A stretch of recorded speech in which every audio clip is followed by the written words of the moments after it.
Alright, bums, it's day 14 cycling to California, but I have a big problem to fix today. You see, I was riding my bike on a smooth highway late in the day yesterday when I heard a clunk and a dit-dit-dit-dit, and I was like, what is going on? So I stopped on the side of the road and found a big problem, so let's check it out.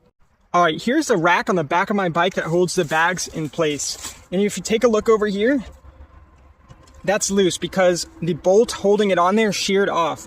This paracord right here is just keeping it from slipping off, and the bolt on the other side is still holding the rack in place for now. Okay, the rack is still being held on by another bolt, but if that bolt shears off too, I'm gonna be in big trouble. I'll probably have to hitchhike out of wherever I am to get help. So, the plan here is to ride about 20 miles to the nearest hardware store as gently as possible, and do some fancy tricks to take the old bolt out of there. Maybe they'll have an extractor I could use, and then buy a replacement for it.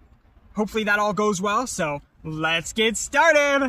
But first I dutifully charged my batteries at this park. I then set off for the nearest auto shop, hoping they could help me extract the bolt, but they couldn't help. I then set off for the hardware store, but it was slow going over these rolling hills.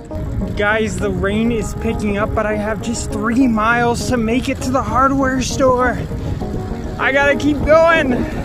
With sprinkles and chilly temperatures, I made it just in time before the rain started. Thankfully, they had just the right bolt I needed, and my bike has a second set of threads, so I was able to make the repair. I even got to wait out the rain and head on to camp.